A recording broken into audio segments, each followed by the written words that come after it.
شرک سے بچنا بھی جنت میں لے جانے والے اعمال میں سے ہے۔ چنانچہ اللہ تعالیٰ فرماتے ہیں، جو بھی اللہ کے ساتھ شریک بنائے سو یقیناً اس پر اللہ کی جنت حرام کر دی گئی۔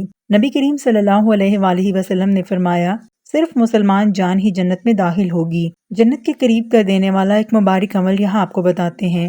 حضرت ابو ایوب رضی اللہ عنہ سے روایت ہے کہ ایک بدوی سفر کے دوران نبی صلی اللہ علیہ وآلہ وسلم کے پاس آیا اور اس نے آپ صلی اللہ علیہ وآلہ وسلم کی اونٹنی کی باگ یا نکیل پکڑ لی۔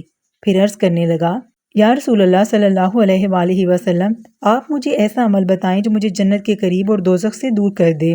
رسول اللہ صلی اللہ علیہ وآلہ وسلم تھوڑی دیر خاموش رہے، پھر آپ صلی اللہ علیہ وآلہ وسلم نے فرمایا، اسے توفیق مل گئی یا اسے ہدایت مل گئی۔ آپ صلی اللہ علیہ وآلہ وسلم نے پوچھا، تم نے کیسے کہا ہے؟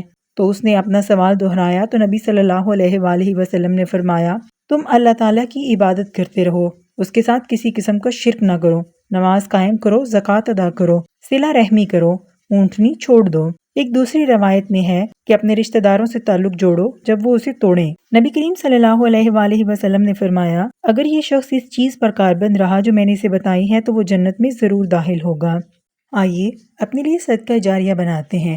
زیادہ کچھ نہیں کرنا، بس ہماری ویڈیوز کو زیادہ سے زیادہ لائک کیجیے، انہیں شیئر کیجیے اور ہمارے چینل کو سبسکرائب کرتے ہوئے جائیے۔ جتنے زیادہ یہ ویڈیوز لوگوں تک پہنچیں گی اور جتنے لوگ ان نیک اعمال پر عمل پیرا ہوں گے، آپ کے لیے اور میرے لیے جنت کی راہیں ہموار ہوتی جائیں گی۔ ہمارے مرنے کے بعد جب نیکیوں کے تمام سلسلے ختم ہو جائیں گے تو وہ تمام نیکی کے کام جو ہم اس دنیا میں کر کے گئے ہوں گے وہی ہمارے لیے صدقہ جاریہ ہوں گے۔ نہیں پتا کہ یہ زندگی کب ختم ہو جائے اور کب ہم موت کی طرف چلے جائیں، لہٰذا اپنے لیے اور میرے لیے صدقہ جاریہ بناتے چلے جائیں۔ یہ چھوٹی چھوٹی نیکیاں مرنے کے بعد ہمیں بہت عزیز ہوں گی۔ اپنے لیے صدقہ جاریہ کیجیے۔